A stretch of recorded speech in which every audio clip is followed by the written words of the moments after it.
네, 오늘은 여호수아서부터 이제 사무엘상까지 네 권의 책들을 살펴보려고 합니다. 여호수아, 사사기, 룻기, 사무엘상까지인데요. 이 네 권의 책의 이 범위는 이제 가나안 땅에 들어간 이스라엘 백성들이 여호수아의 인도를 받아서 이제 어떻게 가나안 땅을 정복했고, 또 12지파가 어떻게 땅을 분배받았는지, 그리고 이제 각 지파별로 땅을 분배받은 이후에 이스라엘에 정식으로 왕이 세워지기 전까지 이스라엘에겐 어떤 일들이 있었는가 하는 내용들이 이제 요 네 권의 책에 나누어져서 기록이 되어 있습니다.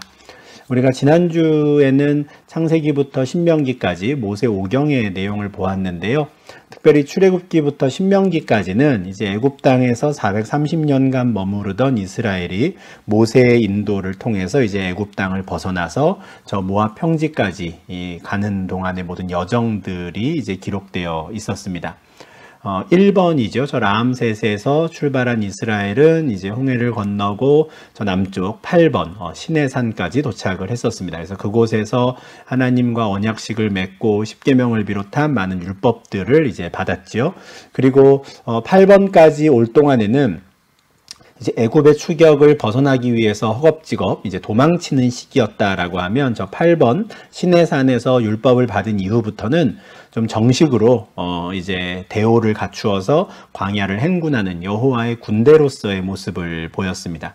그래서 그 출발에 앞서서 이제 민수기에서 전쟁이 가능한 20세 이상의 남자들, 성인 남자의 숫자를 헤아리기도 하고, 그래서 60만 명이 넘는 대군을 꾸릴 수 있을 정도의 큰 민족을 이루었구나라는 걸 다시 한번 확인을 했었죠. 그래서 그 지파별로 이제 대오를 갖추어서 이제 행군을 시작했습니다. 그래서 12번까지 이르게 되었는데, 저 가데스 바네아에서 이제 하나님께서는 지파별로 한 사람씩 정탐꾼을 보내라 하셨고, 12명의 정탐꾼이 이제 가나안을 정탐하고 오죠. 그런데 그 정탐에 참여했던 12명 중에 10명이 굉장히 부정적인 말들을 쏟아냅니다. 우리가 저 땅에 들어가면은 우린 죽게 될 거다, 잡아먹힐 거다, 이렇게 말하죠. 그 10명의 정탐꾼의 보고를 받고 온 이스라엘 백성들이 큰 슬픔에 빠집니다. 그래서 여기서 이렇게 죽을 바에는 우리가 그냥 다시 애굽으로 가는 게 낫다라고 오히려 종살이하던 애굽 땅을 그리워하지요. 하나님께서 그들의 모습을 보고 굉장히 진노하십니다. 그래서 그 출애굽 1세대가 광야에서 다 소멸될 때까지, 그래서 하나님을 신뢰하지 못했고 하나님의 약속의 말씀을 붙잡지 못했던 자들은 약속의 땅에 들어갈 수 없다는 것을 분명히 보여주시는 계획을 세우시죠. 그래서 출애굽 1세대가 모두 광야에서 소멸될 때까지 다시 남쪽으로 내려오게 하신 다음에 그냥 40년을 그렇게 보내십니다. 그리고 그렇게 시간을 보내던 이스라엘은 이제는 요단강 동쪽으로 올라가게 되죠. 그리고 저 15번 느보산에까지 이르게 되는 겁니다. 저 15번, 16번 저곳이 바로 이제 모압 평지가 되는데요. 저 모압 평지에 도착할 때까지 이스라엘은 40년의 시간을 보내게 됐고, 모세 이외에는, 그리고 여호수아와 갈렙 이외에는 모든 출애굽 1세대가 다 세상을 떠난 상태가 됩니다. 바로 그러한 상황에서 이제 모세는 출애굽 2세대들에게 마지막으로 이제 남기는 유언과도 같은 설교를 전하지요. 그게 바로 신명기였습니다. 그죠? 그래서 너희의 부모 세대들, 그래서 출애굽 1세대가 광야에서 다 소멸한 것 같은 그런 비극을 너희들은 맞이해서는 안 된다. 이런 당부를 하고요. 그러기 위해서는 너희는 율법에 순종해야 하고 하나님의 말씀에 순종해야 한다. 가나안 땅에 들어가더라도 마음을 변치 말고 하나님만을 사랑하며 하나님의 계명에 순종해라. 이런 마지막 설교를 전합니다. 그것이 바로 저 15번, 16번의 그 모압 평지에서 일어났던 일이죠. 그 다음에 모세는 이 느보산이라는 곳으로 올라갑니다. 지금 보여드리는 지도가 구약시대의 이스라엘의 지명이 이렇게 나와 있는 지도인데, 성경책에 따라서는 성경책 맨 뒤편에 보시면 여러 지도 중에 이런 이스라엘 가나안 땅이 이제 표시되어 있는 요 지도가 아마 있을 겁니다. 한번 있으신 분들 한번 보시면 좋겠는데, 요 요단강 바로 동쪽에 저 느보산이라고 하는 곳에서 모세가 이제 마지막 순간을 보내지요. 그 꼭대기 올라갔을 때 하나님께서는 요단강 서쪽에 있는 저 가나안 땅을 쭉 볼 수 있게 하십니다. 그만큼 그는 끝까지 정정한 상태였고 시야도 밝고 좋았는데 가나안 땅에 들어가지는 못했죠. 그래서 굉장히 안타까운 마음으로 또 정말 나도 저기 가고 싶다라는 그런 마음으로 아마 산을 보았을 텐데 하나님께서 그에게 마지막으로 가나안 땅을 보여주시고 이제 그를 데려가십니다. 느보산에서 모세가 이제 세상을 떠나게 되는 것이죠. 그리고 모세가 세상을 떠난 이후에 이제 이스라엘은 모세의 후계자 여호수아의 인도를 받아 요단강을 건너가게 됩니다. 그리고 요단강을 건너가서 지금 남색으로 표시해드린 저 지역 여리고성을 중심으로 해서 가나안 땅 중부 지역을 먼저 이제 점령하기 시작하는 것이죠. 그래서 이 요단강 저 하부 사해가 딱 시작되기 직전에 저 요단강이 출애굽 1세대와 출애굽 2세대 그리고 모세와 여호수아의 사역을 딱 나누는 분기점이 되는 지역이 됩니다. 이제 저 요단강을 동쪽에서 서쪽으로 건너가면서 이제 이스라엘은 완전히 새로운 시대를 또 맞이하게 되고 출애굽 2세대의 시대, 또 여호수아의 시대가 도래하게 되는 겁니다. 그래서 여호수아 1장 2절은 이런 말씀으로 시작합니다. 내 종 모세가 죽었으니 이제 너는 이 모든 백성과 더불어 일어나 이 요단을 건너 내가 그들 곧 이스라엘 자손에게 주는 그 땅으로 가라 하는 거죠. 모세가 느보산에서 죽은 이후에 하나님께서 여호수아에게 내리신 명령이었습니다. 이제 때가 되었으니 요단을 건너 가라는 것이죠. 하나님께서 마침내 여호수아에게 이 명령을 내리심으로써 하나님은 창세기 15장 16절에서 아브라함과 맺으셨던 그 약속을 이제 지키시게 됩니다.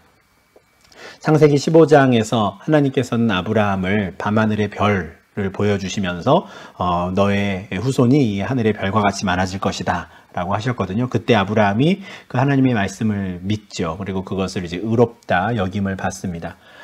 그리고 이후에 하나님께서 자손에 대한 약속뿐 아니라 이 땅에 대한 약속까지도 주시는데 아브라함의 후손들에게 이 가나안 땅을 주겠다 하신 것이죠. 그러나 바로 그때부터 아브라함의 시대부터 그의 후손들이 가나안 땅을 차지하고 사는 것은 아니다 하셨습니다. 400년이 지나서 4대가 지난 이후에야 그들은 이제 이 땅을 차지하게 될 텐데 그동안에는 이제 아브라함의 후손들은 이방 나라에 가서 이제 살아야 했습니다. 그 시간들이 이제 출애굽기가 펼쳐지기 그 직전까지의 430년의 시간이었던 것이죠. 근데 그 오랜 시간이 지나서 430년이 지났고요. 그리고 이제 이스라엘이 광야를 헤매던 그 40년이 있었습니다. 그러니까 470년 만에 이제 마침내 여호수아의 인도로 이스라엘은 가나안 땅에 들어가게 되고 하나님은 470년 만에 아브라함과 맺으신 약속을 지키게 되는 것이죠. 그리고 앞서 민수기 26장에서 지파별로 이제 인원을 계수한 것처럼 그 명수를 기준으로 제비를 뽑아서 땅을 분배하게 하실 것입니다. 하나님께서 아브라함과 맺으신 약속을 지킬 뿐 아니라 모세와 맺으신 약속에 대해서도 신실하게 지키시는 것이죠. 그 결과 이제 이스라엘의 12지파들은 이렇게 땅을 분배받게 됩니다. 이런 지도도 이제 성경책 뒤편에 지도들 있는 곳을 한번 보시면 지파별로 땅을 분배받은 위치가 이렇게 표시되어 있는 지도가 있을 텐데요. 근데 한 가지 말씀드릴 것은 요 오른쪽 편에 요단강 동쪽에 지금 동쪽 므낫세 갓 루벤이라고 표시되어 있는 요 땅은 사실 원래 하나님이 아브라함에게 주겠다고 약속하셨던 땅은 아니었습니다. 그런데 40년간의 방황을 끝내고 모세의 인도로 이스라엘 백성들이 요단강 동쪽으로 올라가게 되었고요. 그 결과 자연스럽게 요단강 동쪽 땅을 먼저 점령하게 되는 것이죠. 그리고 그렇게 점령하고 보니 그 땅에 이제 목초지가 아주 좋은 겁니다. 그래서 갓 지파와 르우벤 지파와 같이 가축이 많았던 지파의 수장들이 이제 모세를 찾아가서 우리는 그냥 여기에 머물면 안 되겠습니까? 이렇게 말해요. 우리에게는 그냥 이 요단 동쪽 땅을 좀 분배해 주시면 좋겠습니다. 하죠. 그렇지만 그렇다고 해서 이들이 요단 서쪽 땅에 있는 가나안 족속들이 두려워서 저 땅에 감히 들어갈 자신이 없어서 그냥 우리는 여기 있겠다라고 말하는 것은 아니었습니다. 그냥 말 그대로 이곳에 있으면 우리 가축들을 먹이고 가족들과 함께 잘 살 수 있을 것 같아서 이 땅을 달라 하는 것이고요. 당연히 요단 서쪽 땅을 완전히 정복하고 나머지 9지파가 땅을 분배받게 될 때까지 우리도 그 전쟁에 참여하고 오히려 우리가 앞장서서 싸우겠습니다. 이렇게 서약을 합니다. 이러한 갓과 루벤의 제안을 모세가 기쁘게 받아들여서 이들에게 먼저 땅을 분배를 해줘요. 그래서 원래는 하나님께서 아브라함에게 약속하신 요단강 서쪽 땅은 아니지만 요단 동쪽 땅도 절반의 므낫세 지파와 갓 지파와 루벤 지파가 차지하는 것이죠. 결과적으로 하나님께서 아브라함의 후손들에게 주신 땅의 영토가 이제 더 확장되는 결과를 갖습니다. 그리고 이제 나머지 9지파와 이제 또 절반의 므낫세 지파는 요단 서쪽 땅을 차지하게 되는데 모든 전쟁을 통해서 전쟁할 땐 다 같이 하거든요. 그래서 요단 가나안 땅 중부, 남부, 북부를 다 이제 점령한 이후에는 이제 지파별로 앞서 계수한 인원에 맞춰서 제비를 뽑아서 이제 땅을 차지하게 되는 것이죠. 근데 땅을 분배하는 과정에 대해서 제가 간략하게 말씀드릴 때에도 이미 언급을 했지만 사실 이스라엘 백성들이 이 땅을 차지할 수 있는 방법은 전쟁밖에 없었습니다.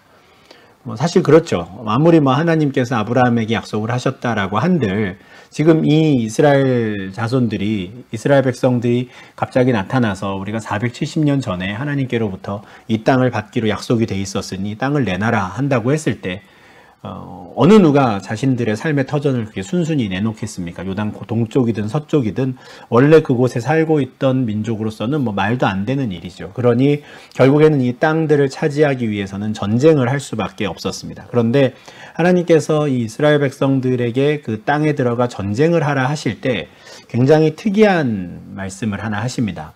헷 족속과 아모리 족속과 가나안 족속과 브리스 족속과 히위 여부스 족속을 진멸하라 하시거든요. 이게 신명기 20장에서 하나님께서 모세를 통해서 이미 주신 말씀이었는데 가나안 땅에 이미 원래 살고 있던 모든 족속을 다 진멸하라는 겁니다. 진멸이라는 건 한 사람도 남기지 말고 다 죽이라는 말이고요. 사람들뿐만 아니라 그들이 사용하던 모든 재화와 집, 심지어 성읍까지도 완전 불태워서 싹 없애버려라 라는 말입니다. 여호수아서를 이렇게 읽다 보면 이스라엘의 전쟁이 계속 이어지게 되고요. 그리고 이 진멸에 관한 말씀을 계속 보게 됩니다. 그러면 좀 마음이 불편해지죠. 왜냐하면 이런 질문이 들기 때문입니다. 하나님께서 430년 전에 아브라함에게 하신 약속 때문에 그 땅에 살던 가나안 족속들이 진멸당하는 게 옳은 일인가 하는 질문이죠. 더군다나 우리가 아는 하나님은 사랑의 하나님이시고 긍휼이 많으시고 자비의 하나님이신데 왜 이렇게까지 잔인하게 다 진멸하라 하실까? 그들 중에는 어린아이도 있을 것이고 아녀자들도 있을 것이고 한데 하나님께서는 왜 그들에게 은혜를 베푸시지 않고 그들의 목숨을 그렇게 하찮게 여기시는가? 이런 질문들이 이제 드는 것이죠. 실제로 이 여호수아에서 나오는 이 진멸이라고 하는 주제는 정말 많은 학자들에게 고민을 안겨주는 말이었고 또 신학적인 주제이기도 했습니다. 그래서 이 부분을 해석하기 위해서 굉장히 많은 학자들이 다양한 노력을 해왔는데요. 제가 요 질문에 대한 설명을 좀 간략하게나마 좀 드리는 것이 이제 여호수아서를 이제 앞으로 읽으실 때 좀 도움이 되실 것 같아서 좀 말씀을 드리고 넘어가는 게 좋겠습니다. 사실 우리가 이 이스라엘 백성들에게 주신 하나님의 명령만을 본다면 너무 하나님의 명령이 잔인해 보이고 또 냉철해 보입니다. 어떻게 그들에 대해서는 아무런 긍휼함 없이 다 죽이라고 하시는가? 정말 하나님은 유대인들만, 이스라엘만 사랑하시고 다른 이방인들은 하찮게 여기시는가? 이제 싶은데 사실은 그런 것은 아닙니다. 이 말씀을 우리가 이해하려면 사실 창세기 15장 16절부터 시작을 해야 합니다. 앞서 보여드렸던 말씀인데 하나님께서 아브라함에게 약속을 하실 때 너의 자손은 4대 만에 이 땅으로 돌아오겠다 하셨거든요. 근데 그 이유가 이랬습니다. 아모리 족속의 죄악이 아직 가득 차지 않았다 해요. 아모리 족속의 죄악이 아직 가득 차지 않았기 때문에 아브라함의 후손들이 아직은 이 땅에서 살 수가 없는 겁니다. 이 말씀이 어떤 의미일까를 우리가 곰곰이 한번 생각을 해보면 좋겠는데 하나님께서 가나안 땅을 특별한 땅으로 거룩한 땅으로 정하신 것으로 보입니다. 예전에는 하나님께서 이 온 땅을 특별히 생각하시며 이 온 땅을 거룩하게 유지하기를 원하셨었거든요. 그런데 타락한 아담의 후손들이 이 온 땅을 다 더럽혔던 적이 있습니다. 이 온 땅의 죄악이 관영했던 때가 있었죠. 그래서 그때 하나님이 선택하신 방법은 이 땅에 있는 모든 코로 숨쉬는 생물들, 사람을 포함한 모든 동물들까지도 싹 죽이시는 거였습니다. 다 진멸시키시는 것이었죠. 그때는 이제 홍수를 통해서 물로 심판하셨습니다. 그리고 노아를 통해서 이제는 완전히 깨끗해진 땅에서부터 다시 시작하게 하시죠. 그런데 그때 하나님이 노아에게 어떤 약속을 주시냐면 사람이 날 때부터 그렇게 죄 가운데 태어나 죄를 짓는다는 걸 내가 아니 다시는 죄로 말미암아 이 온 땅을 심판하진 않겠다, 이런 약속을 하시거든요. 그런데 그 온 땅에 대한 하나님의 본래 마음이 어떠하셨는지를 저는 이 가나안 땅을 통해서 지금 하나님께서 보여주고자 하시는 것 같아요. 가나안 땅은 모든 이 온 땅을 대표하는 어떤 샘플과 같은 지역인 겁니다. 하나님께서 그렇게 정하시고 그 땅으로 아브라함을 부르신 것이죠. 그런데 아직은 그 땅에 원래 살고 있던 아모리족 속의 죄악이 가득 차지 않은 겁니다. 그러니 하나님께서는 아직 그들을 심판하지 않으십니다. 계속해서 그들에게 기회를 주시고 시간을 주시는 것이죠. 그런데 그들이 마침내 결국 그 온 땅에, 가나안 땅에 죄를 가득 차게 만드는 때가 온다는 겁니다. 400년쯤, 4대가 지날 때쯤 그런 일이 벌어질 것이고, 그때가 되면 이제 아브라함의 후손들이 와서 그들을 몰아내고 그 약속의 땅에 들어가게 된다라는 약속인 것이죠. 그래서 여호수아서에서 하나님께서 가나안 땅에 원래 살고 있던 사람들을 다 진멸하라라고 하셨다고 해서 하나님께서 어떤 사랑의 하나님이 아니시거나 너무 냉혹하시거나 유대인들만 사랑하시는 그런 하나님인 것은 아닙니다. 이미 하나님은 아모리 족속들에게 470년의 시간을 주셨던 겁니다. 그동안 기다리셨고 참고 계셨고, 그런데 더 이상은 하나님이 참으실 수 없는 수준까지 되었기에, 그들의 죄악이 가나안 땅에 가득 차게 되었기에 이제 그들을 진멸하시는 것이죠. 다만 그 진멸의 도구로 아브라함의 후손들 이스라엘을 사용하시는 것뿐입니다. 그러면 이스라엘은 어떻을까요? 과연 그들을 진멸할 자격이 있을까요? 그런 건 아닙니다. 그냥 하나님이 그들을 그렇게 도구로 사용하셨을 뿐인 것이지 이스라엘에게 어떤 특별한 자격이나 이스라엘이 특별히 거룩해서 그런 일을 맡기신 것은 아닙니다. 그리고 오히려 하나님은 가나안 땅에 들어가는 이스라엘에게 똑같은 경고를 하세요. 레위기 18장 27절 28절인데요. 너희가 전에 있던 그 땅 주민이 이 모든 가증한 일을 행하였고 그 땅도 더러워졌느니라. 너희도 더럽히면 그 땅이 너희가 있기 전 주민을 토함같이 너희를 토할까 하노라. 여기서 말하는 그 땅은 가나안 땅입니다. 하나님께서 샘플로 삼으신 땅. 근데 그 땅이 원래 살던 주민들로 인해 더러워졌어요. 그래서 이스라엘이 가서 그들을 진멸하고 그들을 심판한 후에 이제 이스라엘이 살게 되는 것이죠. 근데 만약에 이스라엘이 그들과 똑같이 죄 가운데 행해서 그 땅을 더럽힌다면 어떻게 됩니까? 이들도 그 땅은 토해낼 겁니다. 이스라엘도 그 땅에서 살 자격을 상실하게 되는 것이죠. 하나님께서는 그냥 이렇게 한 번만 말씀하신 게 아니라 신명기에서도 또 이런 말씀을 하십니다. 이제 그 땅에 들어가서, 가나안 땅에 들어가서 이스라엘 지파가 땅을 분배받고 사는 중에 만약에 어떤 성읍에서 불량배가 나타난다면, 여기서 말하는 불량배는 어떤 사람이냐면 그 성읍 주민들을 유혹해서 우리가 다른 신을, 새로운 신을 섬기자라고 말하는 사람, 이 사람이 이제 불량배인 거예요. 원래 이스라엘은 여호와 하나님만을 섬겨야 하는데 여호와가 아닌 우리가 다른 신을 섬기자라고 말하는 불량배가 나타난다면 이렇게 하라고 하십니다. 정말 그런 일이 있었는지 확인해라. 그리고 정말 그런 일이 있었다는 게 사실로 드러나면 마땅히 그 성읍 주민을 칼날로 죽여라. 그리고 성읍과 그 가운데 거주하는 모든 것과 그 가축을 칼날로 진멸해라 합니다. 여기서 이스라엘 백성들에게도 진멸에 대한 명령이 나오죠. 이스라엘 백성들이 앞서 살던 가나안 족속을 진멸하는 건 이스라엘이 대단해서가 아닙니다. 그냥 하나님이 그들을 그런 도구로 사용하셨기에 그 아모리 족속, 가나안 족속이 진멸당하는 것이고요. 이제 그 다음부터 그 가나안 땅에 들어가서 살게 되는 이스라엘도 똑같은 조건으로 하나님이 바라보시는 겁니다. 만약에 그들 중에 여호와 하나님을 섬기지 않고 그 땅을 더럽히는 우상 숭배의 죄를 범하는 자들이 있다면 그들도 역시 진멸의 대상이 되는 겁니다. 앞서 살던 가나안 족속과 똑같이 대우하시는 것이죠. 그리고 실제로 우리가 나중에 또 보게 될 내용이지만 이 가나안 땅에 들어가서 살기 시작한 이스라엘의 죄악이 점점점 가득 차서 도저히 하나님께서 참으실 수 없는 수준이 되었을 때, 그때 하나님은 아수르 제국과 바벨론 제국을 들어서 이스라엘을 징계하시죠. 이스라엘이 원래 이 가나안 땅에 살던 아모리 족속을 징계하는, 그들을 심판하는 도구로 사용되었던 것처럼 이스라엘을 심판하는 도구로 또 아수르와 바벨론 제국을 쓰시는 겁니다.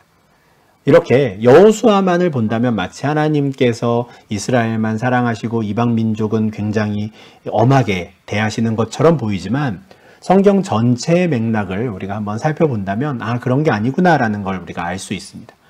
하나님은 유대인이나 이방인이나 똑같이 대하셨고요. 다만 유대인들이 특별해 보이는 이유는 가나안 땅을 하나님께서 온 땅에 대한 어떤 샘플로 삼으셨던 것처럼 온 열방 중에서 특별히 이스라엘을 샘플로 삼으사 하나님의 백성 삼으시고 그들에게 율법을 주시고 하나님 나라가 어떤 것인지를 일찌감치 보여주고자 하셨다라는 점에서 유대인들이 특별해 보이는 것뿐입니다. 죄에 있어서는 하나님은 유대인이나 이방인이나 똑같이 엄하게 다스리시며 그 죄 가운데 가나안 땅을 더럽히는 자들은 진멸하라 하셨다는 것이죠.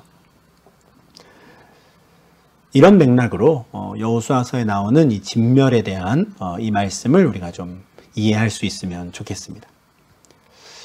또한 하나님께서는 그 땅에 대한 어떤 거룩함, 그 땅을 잘 보존하려는 목적에서만 진멸하라고 하신 것은 아니었습니다. 그 명령은 또한 이스라엘 백성들을 위한 명령이기도 했죠. 만약에 이스라엘 백성들이 원래 가나안 땅에 살던 족속들을 진멸하지 않는다면 그들에게 물들까 염려하신 겁니다. 그들이 이스라엘과 어울려서 함께 살다 보면 모든 가증한 일, 그러니까 다른 우상을 섬기고 다른 신을 섬기는 일들을 이스라엘에게 가르칠 것이고 결국 이스라엘이 그들을 본받게 될까 염려하셨습니다. 그래서 그들을 다 진멸하고 너희들만의 나라로, 나의 통치를 받는 내 계명을 지키는 나라로 그곳에 세워지기를 바란다 하는 말씀을 주신 것이죠. 이처럼 하나님께서 이스라엘 백성들이 혹여라도 가나안 족속에게 물들어서 그들과 같이 가증한 일을 행할까 염려하셨기 때문에 하나님은 여호수아에게도 오직 강하고 극히 담대하라라고 말씀을 하셨습니다. 여호수아서가 이제 전쟁의 역사, 또 땅 분배의 역사라는 걸 생각하면 전쟁을 위해서 마음을 강하고 담대히 하라고 하셨나 보다라고 우리가 그냥 쉽게 생각할 수 있지만 7절 말씀을 가만히 보면 마음을 강하고 담대히 해야 하는 이유는 전쟁 때문이 아닙니다. 율법을 지키기 위함이죠. 가나안 땅의 풍속을 따르지 않기 위해서. 정말 좀 내 눈에 보기에는 좀 아깝기도 하고 그냥 불태우기에는 좀 너무 아쉽기도 한 재산 또 마을들을 보더라도 마음을 강하고 담대히 해서 다 진멸해야 하는 것이죠. 그래야 하나님께서 이스라엘에게 바라는 모습을 유지할 수 있기 때문에 그렇습니다. 여호수아는 정말 마음을 강하고 담대히 해서 율법을 잘 지켜야 하고요. 오직 그 율법에 기록된 대로 지켜 행해야 합니다. 여호수아만이 아니죠. 여호수아 인도를 따라서 가나안 땅에 들어가는 모든 출애굽 2세대가 이러해야 합니다. 근데 그들이 해야 되는 또 다른 일들이 있습니다. 모세가 신명기 6장에서 이야기한 대로 먼저 이들은 하나님의 말씀을 자신들의 마음에 새겨야 하고요. 그 말씀대로 살아야 하지요. 근데 그것에 그치지 않고 자녀들에게도 부지런히 가르쳐야 합니다. 왜냐하면 출애굽 1세대와 같은 그 광야에서 소멸되는 이런 일들이 그들의 세대 그리고 그들의 후손들에게 일어나지 않게 하기 위해서는 이렇게 해야 했던 것입니다. 이제 가나안 땅에 들어가 가지고 한 세대 한 세대가 내려갈수록 정말 여호와 하나님의 이적을 보고 여호와 하나님의 능력을 경험한 사람들이 점점 줄어들 거예요. 그러한 순간에도 여호와 하나님의 말씀에 순종하고 하나님 말씀대로 행하려면 자녀들의 마음에 율법을 새겨야 하는 것이죠. 자녀들이 길을 갈 때든지 앉았을 때든지 누웠을 때든지 일어날 때든지 열심히 말씀을 가르쳐야 하는 겁니다. 그래야 가나안 땅에서 약속의 백성들이 약속의 땅에서 그렇게 오래오래 살 수 있게 되는 것이죠. 이 부모들이 자녀에게 이 하나님의 말씀을 부지런히 가르치라라고 하신 이 말씀이 출애굽기 20장과 신명기 5장에서 말하는 그 10계명 중에 내 부모를 공경하라라고 하는 말씀과 연결이 되는 겁니다. 어떻게 해서 부모를 공경하는 일이 이 땅에서 장수하는 복이 되는가? 그냥 단지 그냥 사람의 생명이 길어지는 차원의 장수에 대한 복이 아닙니다.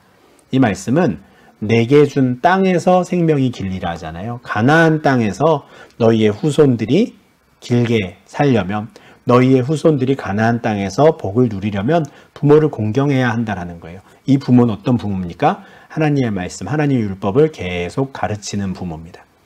자녀들이, 부모들이 계속 하나님 말씀을 가르치고 했던 이야기를 또 하고 했던 이야기를 또 해도 짜증내지 말고 그 말씀을 다 듣고 있으라는 겁니다. 그렇게 부모를 공경하라는 거예요. 그래야 그 자녀들이 하나님의 약속의 땅에서 쫓겨나지 않고 소멸되지 않고 계속 그 땅에서 복을 누리며 살 수 있을 것이다 라는 말씀인 것이죠. 이게 바로 여호수아가 이제 출애굽 2세대가 가나안 땅에 들어가서 해야 하는 일들이었습니다. 하나님께서 그 성 안에 있는 모든 것을 온전히 바치라 하셨고, 온전히 바칠 때의 대상은 남녀노소 소, 양, 나귀였습니다. 헤렘이라고도 하는 이 진멸은 정말 하나님께서 이스라엘 백성들에게 바라셨던 그와 같은 삶의 모습을 이루기 위한 출발과 같은 것이었고요. 더군다나 이것은 온전히 바치는 하나님께 제사의 의미까지도 담고 있는 표현입니다. 앞서 말씀드린 대로 하나님이 이스라엘에게 가나안 족속을 진멸하라라고 하신 것은 그 가나안 족속의 죄로 말미암아 그 땅이 더러워졌기 때문에 그렇습니다. 그러니 이 땅을 리셋해야 하는 것이죠. 그 땅에 있는 모든 살아있는 자들을 죽이고 그 땅에 있는 모든 성읍들을 다 이제 불태우는 겁니다. 그래서 그 땅을 완전히 깨끗하게 만드는 것이죠. 그렇게 해서 다시 하나님께로 돌려드리는 것, 이게 바로 진멸입니다. 그러므로 우리가 진멸이라고 하는 이런 표현, 여호수아서에 나오는 이 무서운 표현을 볼 때 우리는 이 땅에 대한 개념을 이해해야 합니다. 하나님께서 이 약속의 땅이 정말 거룩한 땅으로 유지되기를 바라셨구나. 이 약속의 땅은 죄가 용납될 수 없고 죄로 가득해서는 안 되는 땅이구나. 그래서 하나님께서 이 땅을 완전히 새롭게 리셋해서 깨끗해진 땅에서 이스라엘에게 살게 하시기 위해서 진멸이라고 하는 명령을 주셨구나 하는 것을 우리가 알아야 하는 것이죠.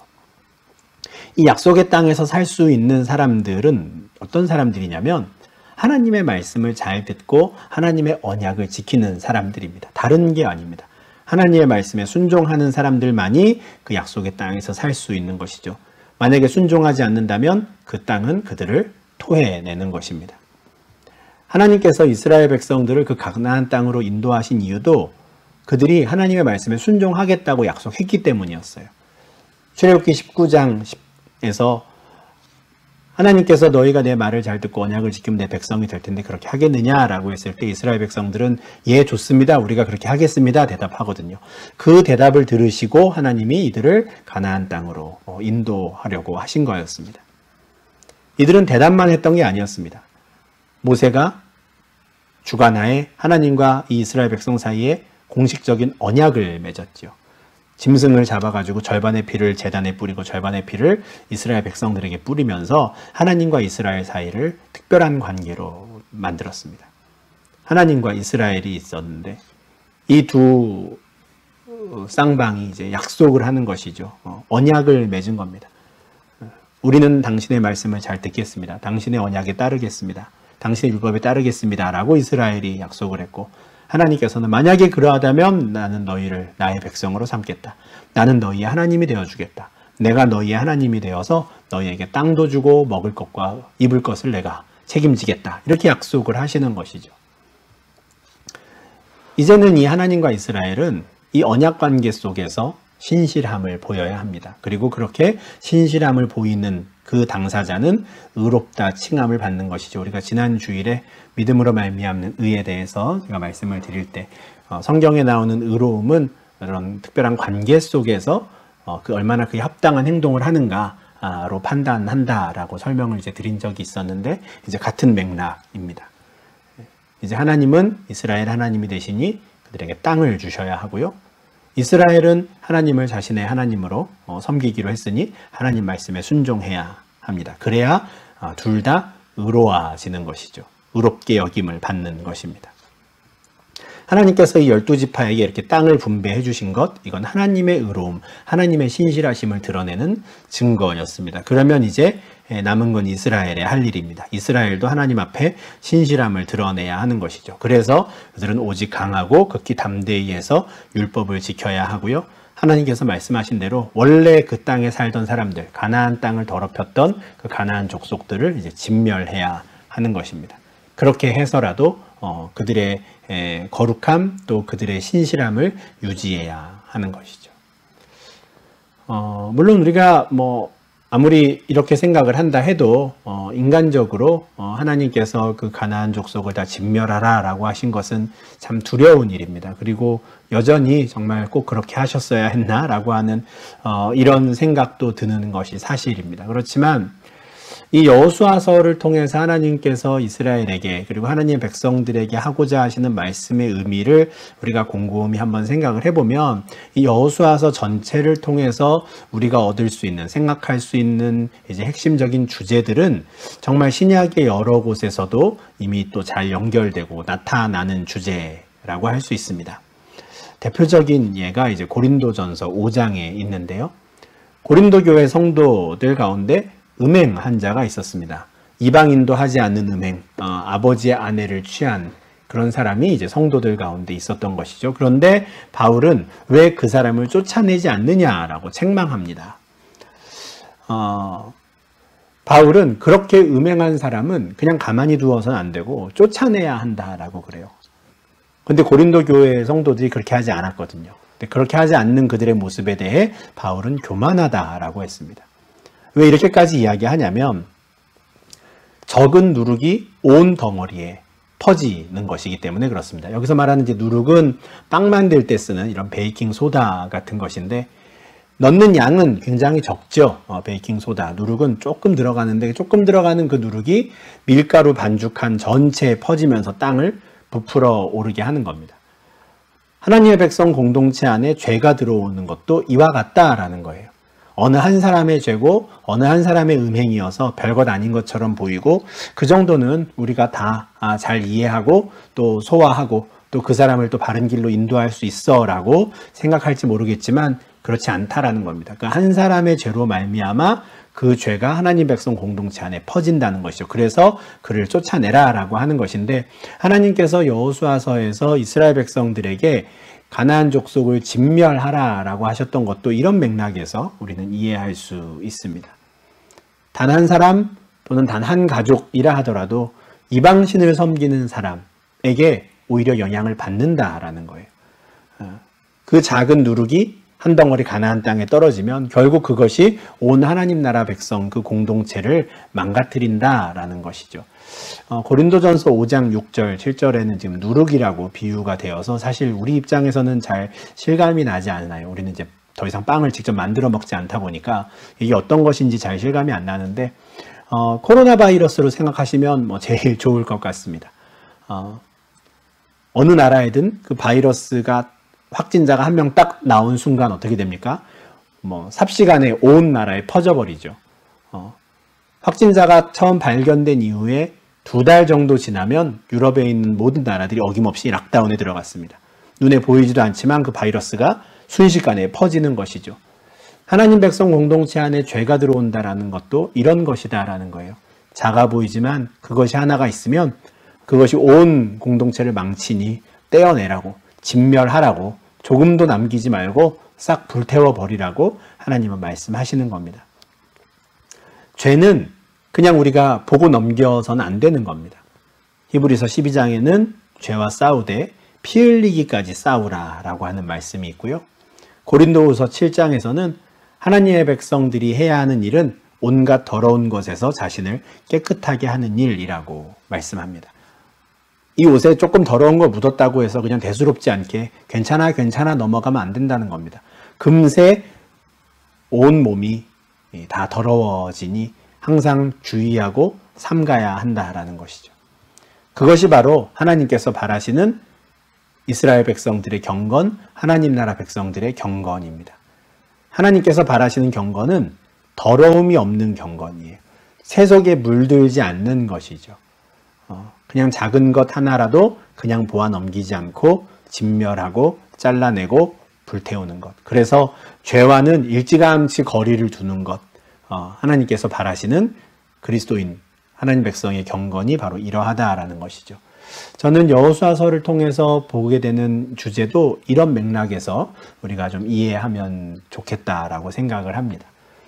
하나님께서 신실하게 아브라함과 맺으신 약속을 지키시고 모세와 맺은 약속을 지키셔서 아브라함의 후손들 출애굽 2세대를 가나안 땅으로 인도하셨어요. 그리고 그들을 땅 분배해서 그들이 살 수 있는 땅도 주셨죠. 하나님 입장에서는 정말 언약에 신실하게 의롭게 행동하신 겁니다. 그러면 정말 이스라엘도 최선을 다해서 정말 하나님의 말씀에 순종하며 거룩한 하나님 나라 백성으로 남아 있어야 하는 겁니다. 물들어서 안 되는 것이죠. 그래서 가나안 족속을 진멸해야 하고요. 자신들은 그들과 다른 모습을 보일 수 있도록 정말 하나님 말씀에 순종하는 모습으로 살아야 했던 것입니다. 과연 그들이 그렇게 하였는가 하는 부분은 이제 이어지는 사사기, 룻기, 사무엘의 말씀을 통해서 우리가 보게 될 것입니다. 여호수아서를 마무리하기 전에 요 하나만 좀 더 말씀을 드리면, 여호수아서 1장 1절에서 하나님께서 처음 여호수아에게 말씀하실 때만 해도 여호수아는 모세의 수종자로 소개가 됩니다. 모세의 시종이에요. 그리고 모세는 여호와의 종이라고 하시죠. 그러니까 이게 위계가 있는 겁니다. 제일 위에 여호와가 계시다면 그 종은 모세이고요.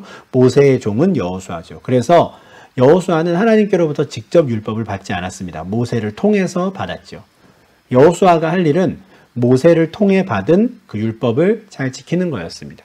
그리고 그 말씀에 순종하는 것이었죠.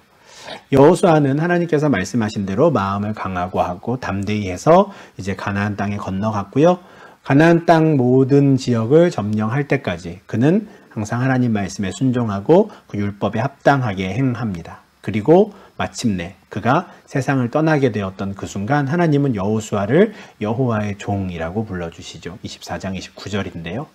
처음 시작할 때만 해도 여호수아는 모세의 종이었습니다. 그러나 그가 정말 마음을 강하고 담대히 해서 모든 하나님 말씀에 순종하고 나니 그도 여호와의 종이 된 것이죠. 모세와 같은 반열에 서게 된 것입니다. 여호수아는 이처럼 누가 약속의 땅에 들어갈 수 있고 또 약속의 땅에 들어간 하나님 나라 백성들은 어떤 모습으로 살아야 하는지, 하나님이 죄를 얼마나 미워하시고 증오하시는지를 보여주는 책이며, 동시에 정말 그렇게 약속의 땅에서 하나님 말씀에 순종하며 살았던 그 사람은 하나님이 어떻게 기억하시고 어떻게 대우하시는지를 또 잘 보여주는 책이라고 할 수 있습니다. 이제는 여호수아의 이 본을 받아서 모든 후손들이 우리도 여호와의 종이 되어야겠구나.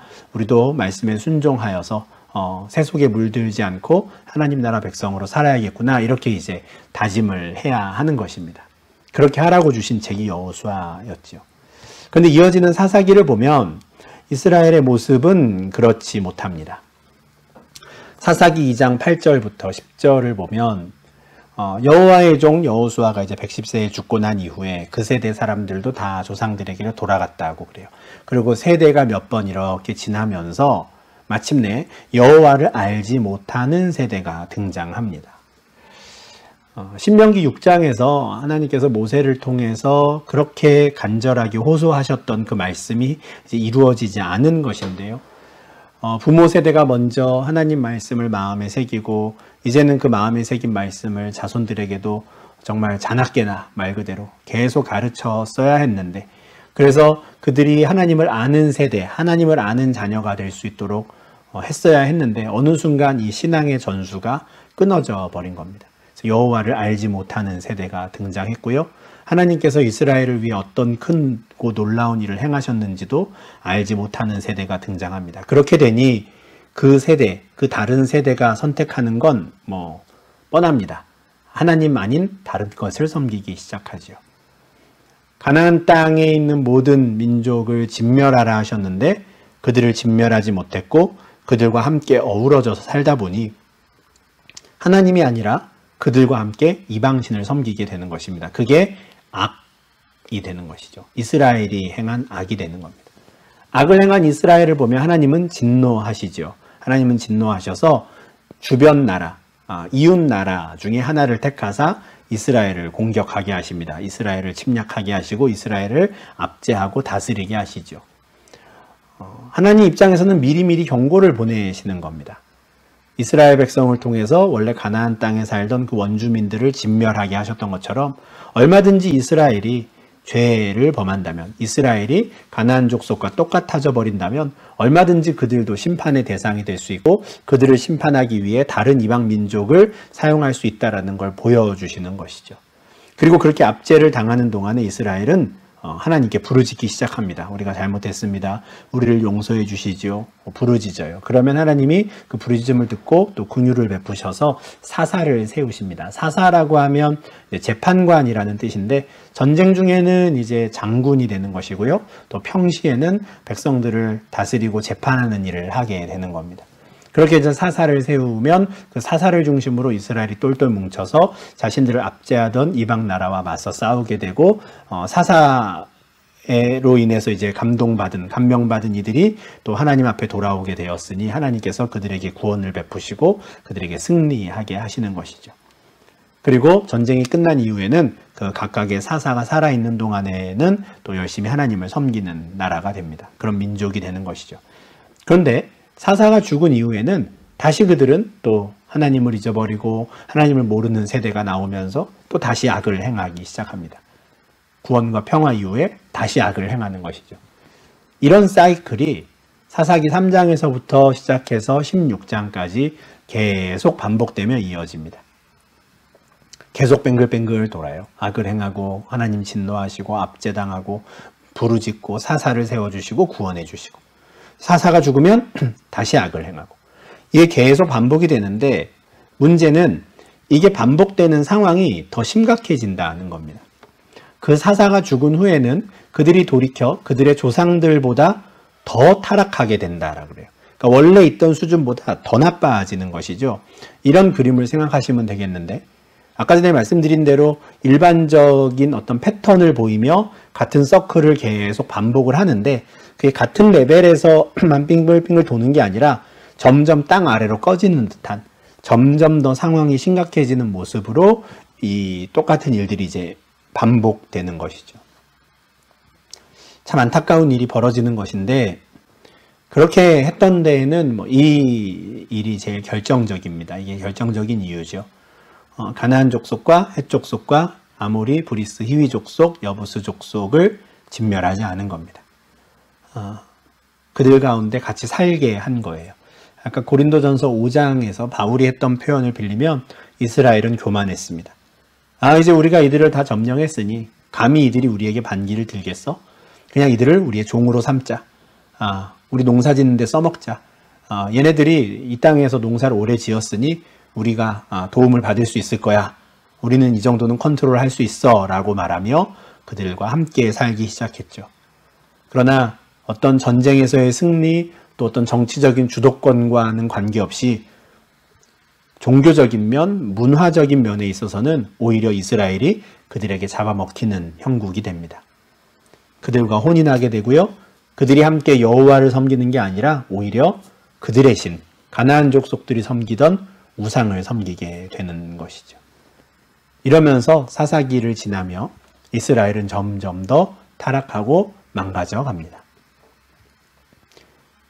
그 사사시대 때 이스라엘의 모습을 한 구절로 요약한 말씀은 사사기 21장 25절입니다. 그때 이스라엘의 왕이 없으므로 사람이 각기 자기의 소견에 옳은 대로 행하였더라. 그냥 자기가 생각할 때 좋은 대로 하고 싶은 대로 살았다라는 겁니다. 근데 이스라엘의 왕이 없었다라고 하는데요. 사실은 그렇지 않죠. 이스라엘의 왕은 언제나 여호와 하나님이셨습니다. 하나님을 우리의 왕으로 섬기겠습니다. 하나님을 우리의 하나님으로 섬기겠습니다. 라고 약속한 덕분에 이들은 가나안 땅에 들어왔거든요. 그러면 가나안 땅에서 그 왕의 말씀, 하나님의 말씀대로 살아야 했던 겁니다. 그런데 이들이 하나님을 왕으로 인정하지 않은 거예요. 그리고 다른 나라와 비교하면서 우리는 왕이 없으니 법도 없고 기준도 없어. 그냥 내가 좋은 대로 내가 하고 싶은 대로 살면 돼. 이렇게 살았던 것입니다. 이게 사사시대 이스라엘의 모습이에요. 여호수아와는 너무 다른 모습입니다.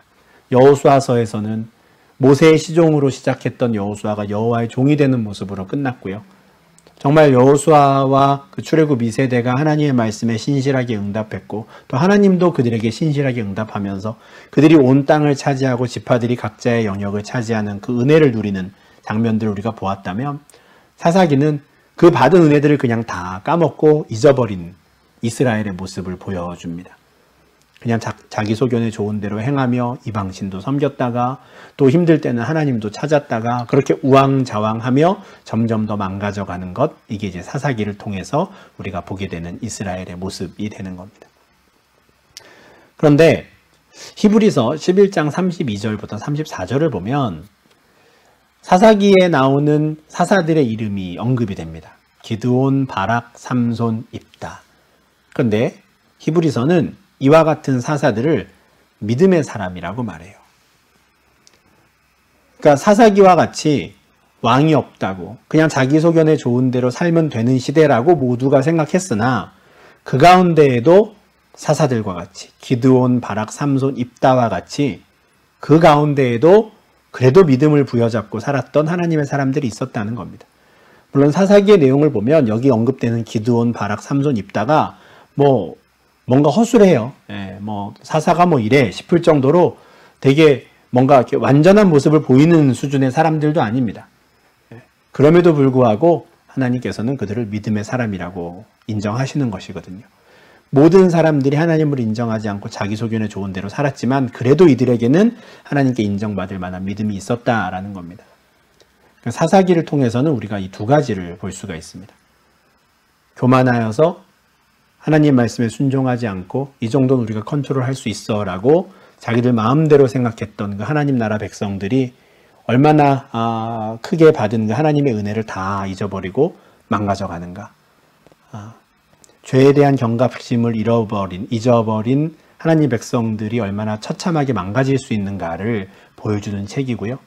또 다른 하나는 그 와중에도 믿음을 가진 사람들은 있었고 또 그 와중에도 그 믿음을 가진 사람들의 이름을 하나님이 기억하고 계신다라는 것을 우리가 사사기를 통해서 보게 되는 것이죠.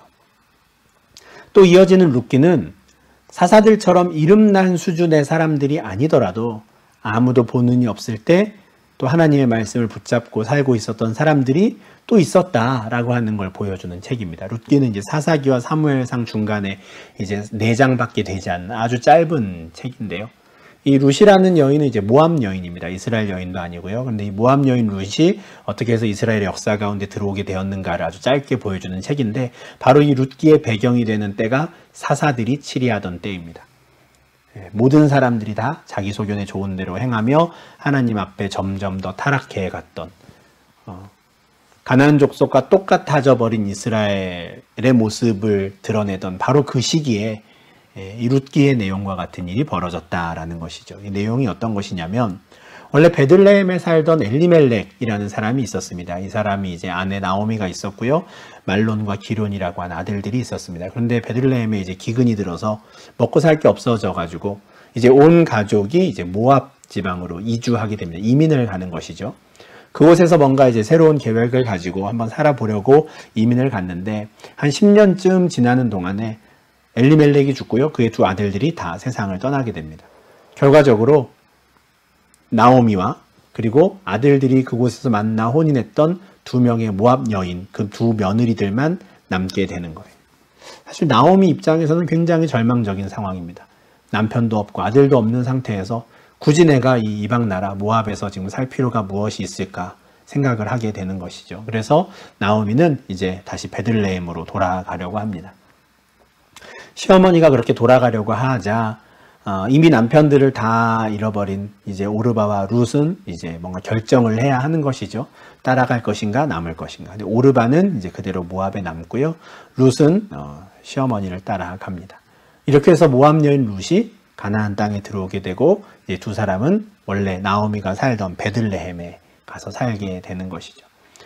두 과부가 베들레헴에서 살 수 있는 아무런 여건이 없습니다. 남편이라도 살아있고 아들들이라도 살아있다면 남편의 이름으로 원래 되어 있던 땅, 아들들에게 물려주어야 했던 재산들이라도 좀 찾아가지고 뭔가 먹고 살 거리들을 좀 마련할 수 있었을 텐데 이미 모압으로 떠날 때 다 처분했던 그 재산, 그 땅을 이제 다시 찾을 길은 없습니다. 왜냐하면 남편이 없고 아들들이 없었기 때문이죠. 그래서 룻이 그저 이 다른 사람들의 밭에 들어가서 땅에 떨어져 있는 곡식을 주워오면 그걸 가지고 이제 두 사람이 겨우겨우 그렇게 살아갑니다. 근데 이와 같은 나오미와 룻을 보고 인애를 베풀어 준 사람이 있습니다. 바로 보아스라는 사람이죠. 보아스가 특별히 나오미와 룻을 생각해서 그들의 끊어져 버린 가문의 이름을 이어주겠다라고 나서는 겁니다. 죽은 자의 기업을 이어주겠다라고 나서는 건데요. 보아스가 이렇게 하는 데에는 이유가 있었습니다. 그가 룻이 베푼 인애를 보았기 때문이죠. 룻은 모압 여인이었고 굳이 하지 않아도 되는 그 사랑을 시어머니에게 베푼 여인이었습니다. 따라오지 않아도 됐고요. 따라오지 않고 그냥 모압 땅에 사는 게 당연한 상황이었습니다. 그러나 그녀는 시어머니 나오미를 사랑했고 나오미를 위해 기꺼이 자신이 이방 나라인 베들레헴에 와서 시어머니를 봉양하고 살았던 것이죠. 그것을 본 보아스가 룻에게 또 똑같은 인애를 베풀어 줍니다. 보아스 말고도 또 다른 사람이 이 엘리멜렉 가문의 잃어버린 재산을 찾아주어야 하는 책임이 있었지만 그 사람은 그것을 하지 않으려고 했어요. 왜냐하면 그렇게 했다가는 자기의 재산상의 손해가 있을 것을 염려했기 때문입니다. 그런데 보아스는 자기의 재산을 들여서 잃어버린 엘리멜렉과 그의 아들들의 재산을 찾아주고요. 또 이 보아스는 룻과 혼인하여서 태어나는 아들로 말미암아 엘리멜렉 가문의 이름을 잊게 합니다.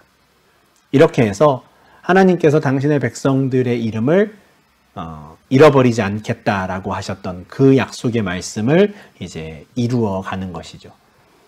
보아스와 룻이 그 일에 동참하게 되는 겁니다.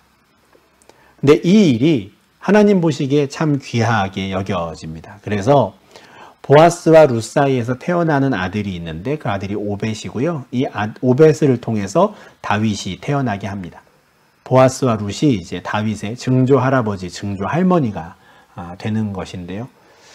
저 시골 베들레헴, 정말 아무도 주목하지 않는 그 땅에서 하나님께서 보아스와 룻을 보시고 모든 사람들이 자기 소견에 좋은 대로 살아가던 그 시대에 하나님 말씀의 귀한 것을 알고 하나님 율법에 순종하고자 했던 그들의 모습을 기쁘게 보신 겁니다. 그래서 이들을 통해서 다윗이 태어나게 하시고요. 마태복음 1장 5절과 6절을 보면 이 보아스와 룻은 예수 그리스도의 족보에도 이름이 올라갑니다. 보아스와 룻을 통해 다윗이 태어나고 다윗의 후손 중에 예수가 태어나게 하시는 것이죠.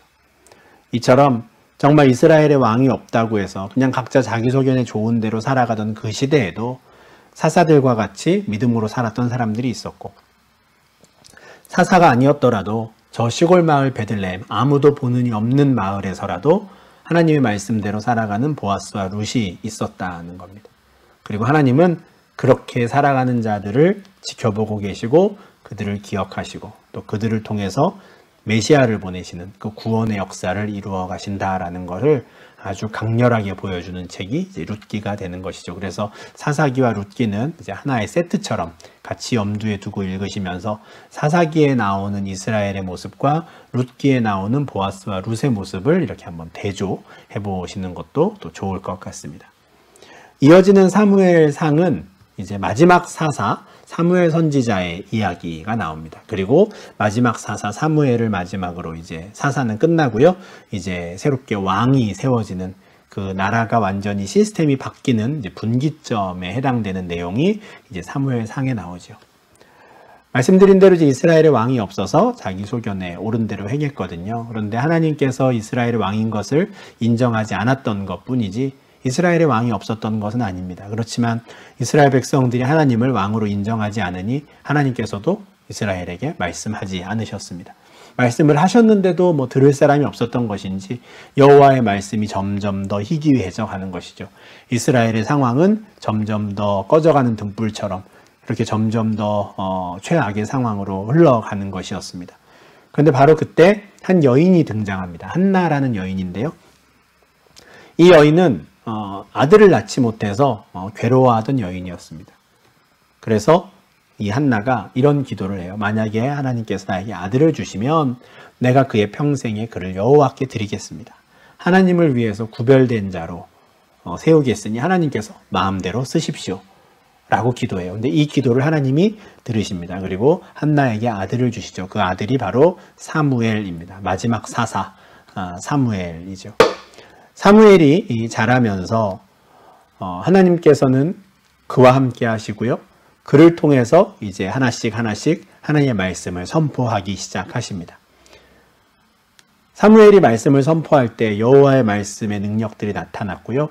결국에는 온 이스라엘이 하나님께서 사무엘을 통해서 우리에게 말씀하시는구나 라는 것을 알게 됩니다. 이제 아래로만 곤두박질 치던 이스라엘 입장에서는 다시 반등할 수 있는 아주 좋은 계기가 된 것이죠. 하나님 말씀이 희귀했는데 이제 하나님의 말씀이 들리게 되었고, 그렇게 들려진 하나님 말씀에 이제 순종하기만 하면 되니 이제는 이스라엘이 이제 사사기가 암흑 시대를 지나서 회복할 수 있는 기회를 얻게 된 겁니다. 그런데 이 상황에서 이스라엘 백성들이 선택하는 건 전혀 엉뚱한 방향으로 흘러갑니다.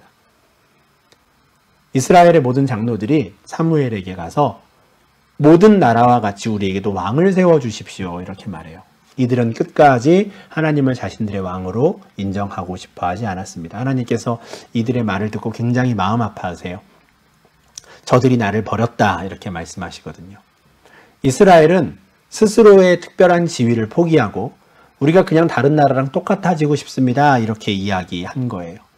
하나님께서 이스라엘과 언약을 맺을 때 그들을 하나님의 소유 삼으셨거든요. 다른 모든 열방이 다 하나님의 것이지만 그 중에서도 특별히 이스라엘을 거룩한 백성 삼으셨고 제사장 나라로 삼아주셨어요. 그런데 이스라엘은 이 지위를 포기하고 그냥 우리도 다른 나라랑 똑같아지고 싶으니 그냥 왕을 세워주십시오 이렇게 이야기한 거예요. 자신들이 하는 말이 무슨 말인지도 모르고 아마 내뱉었던 게 아닌가 싶은데 굉장히 마음이 아프셨지만 하나님께서는 어쨌든 이스라엘이 원하는 대로 해주십니다. 그래서 하나님이 택한 자에게 가서 사무엘에게 기름을 붓게 하시고요. 그 사람을 이제 내 백성 이스라엘의 지도자로 삼으라 하시죠. 이스라엘은 하나님을 자신들의 왕으로 인정하려고 하지 않았지만 하나님은 여전히 그들을 내 백성 이렇게 부르십니다. 하나님께서 택한 이스라엘의 지도자, 이스라엘의 첫 번째 왕은 사울이라는 사람이었습니다. 그래서 하나님께서 사울에게 가서 기름을 붓게 하시고 사무엘은 그렇게 하지요. 그리고 사무엘은 사울을 왕으로 세우면서 이렇게 선포합니다. 오라 우리가 길갈로 가서 나라를 새롭게 하자. 여기서 나라를 새롭게 한다라는 건 이제는 이스라엘이 완전히 새로운 국가가 된다라는 거예요. 그동안은 왕이 없었는데 이제는 왕이 다스리는 완전히 새로운 왕정 국가가 된다라는 겁니다. 그런데 이 왕정 국가가 된다라는 게 어떤 의미인지 사실 이스라엘은 잘 몰랐어요. 하나님께서 말씀은 해주셨지만 이들은 잘 이해하지 못했습니다. 근데 하나님 입장에서 이스라엘이 원해서 왕을 세운 이후에 이스라엘과 하나님의 관계는 또 조금 달라집니다. 뭐가 달라지냐면 하나님께서는 이제 왕의 모습을 통해서 이스라엘에게 복을 주실 것인지 이스라엘을 심판하실 것인지 결정하시게 됩니다. 이스라엘 백성들이 원해서 자신들의 왕으로 대표자를 세웠으니 하나님은 이제 그 대표자와 상대하시는 거예요. 그래서 만약에 그들을 다스리는 이스라엘의 왕이 하나님의 말씀을 따른다면 하나님은 이스라엘을 축복할 겁니다. 그런데 만약에 그 왕이 하나님의 말씀에 순종하지 않는다면 하나님께서는 그들의 조상을 치신 것처럼 그들을 이제 치시겠죠. 그렇다면 첫 번째 왕 사울은 어떤 왕이었을까요? 하나님 말씀에 순종하는 왕이었을까요? 순종하지 않는 왕이었을까요? 안타깝게도 13장 13절에서 사무엘 선지자는 사울에게 왕이 망령되이 행하였습니다 이렇게 말해요. 사울은 하나님의 말씀에 순종하는 왕이 아니었습니다. 사무엘상 15장에서는 여호와께서 번제와 다른 제사를 그의 목소리를 청종하는 것을 좋아하신 같이 좋아하시겠나이까 순종이 제사보다 낫습니다 라는 책망까지도 듣습니다. 사울은 하나님의 말씀에 순종하는 왕이 아니었습니다. 그러니 하나님 보시기에 이스라엘은 이제는 또 혼나야 되고 심판받아야 되는 거예요. 왜냐하면 대표자인 왕이 하나님께 순종하지 않으니까요.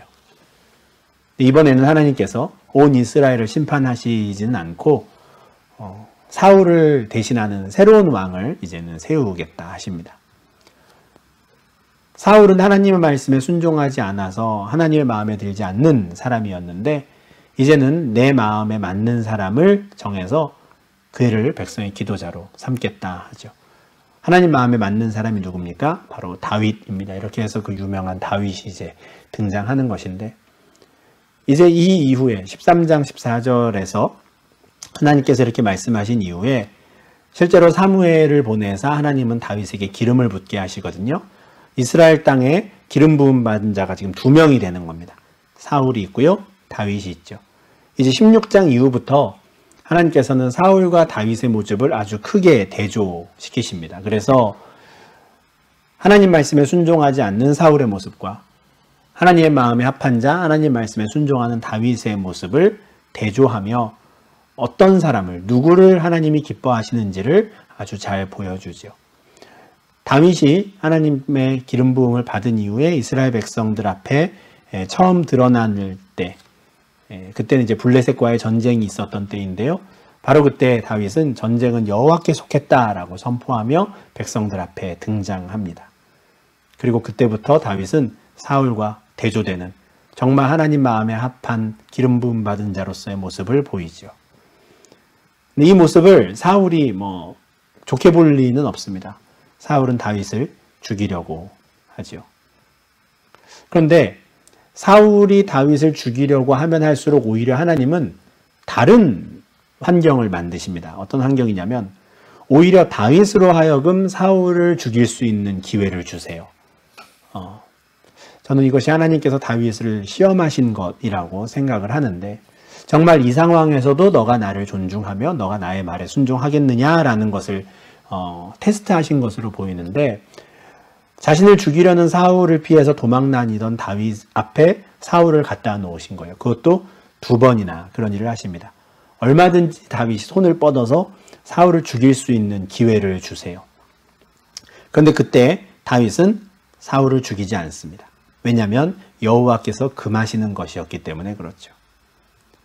그는 누구든지 손을 들어 여호와의 기름 부음 받은 자를 치면 죄가 없겠느냐라고 말하며 나는 하나님께서 금하시는 것은 하지 않는다라고 결단을 내립니다. 그리고 끝까지 사울을 건드리지 않죠. 사울은 그렇게도 다윗을 죽이려 했고 하나님이 하지 말라 하신 것을 그렇게 쉽게 선을 넘어갔는데, 다윗은 하나님이 하지 말라고 하시는 것, 안 된다고 하는 그 선은 절대 넘어가지 않은 것입니다. 사울과 다윗의 모습이 대조되죠. 그런데 한동안은 꼭 저렇게까지 하며 저렇게 살아야 하나 하는 생각이 들 정도로 다윗의 삶이 참 힘들어요. 지금 보여드리는 이 지도가 다윗이 사울을 죽이지 않았기에 도망 다녀야 했던 여정입니다. 사울이 다윗을 그렇게 죽이려고 할 때 다윗은 피해 다니기만 했거든요. 그러다 보니 하나님이 금하신 것을 하지 않으려고 하다 보니 이런 일이 벌어지는 거예요. 다른 블레셋에도 망명을 가야 했고 모압까지도 도망가야 했고 온 사방을 도망 다녀야 했던 것이죠. 그런데 하나님께서 다윗을 계속 그렇게 도망만 다니게 하신 것은 아닙니다. 하나님이 정하신 때가 되었을 때 사울과 다윗은 이제 극명하게 다른 결말을 맞이하게 되는데요. 다윗은 나이가 30세가 되었을 때 이스라엘의 왕이 됩니다. 하나님이 기름 부음 받은 대로 내 마음에 합한 사람을 왕으로 세우겠다라고 말씀하신 대로 그렇게 이루시는 것이죠. 반면에 사울의 마지막은 마치 가나안 땅에 원래 살던 그 가나안 족속과 같은 진멸당하는 것으로 최후를 맞이합니다. 블레셋과의 전쟁에서 사울과 그의 세 아들과 무기를 든 자와 그의 모든 사람이 다 죽게 되는 것이죠. 사무엘상에 있는 내용만을 보면 그냥 차라리 하나님 말씀을 어기고 그냥 내가 그냥 편하게 사는 게 더 낫지 않나 라는 생각이 들 정도로 다윗의 삶이 참 피폐합니다. 왜 하나님은 이런 상황을 그냥 두실까? 왜 이렇게 하실까? 라는 생각이 절로 드는 그런 일들이 계속 벌어지죠. 그러나 그 시기가 지나고 하나님께서 정하신 때가 되면 하나님은 하나님 말씀에 순종하신 자를 높이시고 하나님 말씀을 어긴 자, 하나님을 당신의 왕으로 인정하지 않는 자들은 진멸하시는, 심판하시는 결론을 보여주시는 겁니다. 사무엘상은 바로 이와 같은 주제를 담고 있는 말씀이죠. 그래서 사무엘이라고 하는 마지막 사사의 이야기가 이제 끝나고 사울이라고 하는 최초의 이스라엘의 왕이 세워지는, 그래서 이스라엘의 역사가 왕정국가라고 하는 완전히 새로운 형태로 접어드는 그 시작이 이제 사무엘상이었습니다. 그런데 사무엘상에 나온 첫 번째 왕은 이제 실패한 왕이었고요. 이제 그가 죽은 이후에 하나님께서 세우시는 다윗을 통해서 또 이제는 이스라엘을 어떻게 새롭게 하시고 또 다윗의 후손들은 하나님 앞에 어떤 왕들이 세워지게 되었는지 하는 내용이 이제 사무엘하, 열왕기, 상하 이렇게 이어지는 역사서의 내용 속에 이제 기록이 될 겁니다.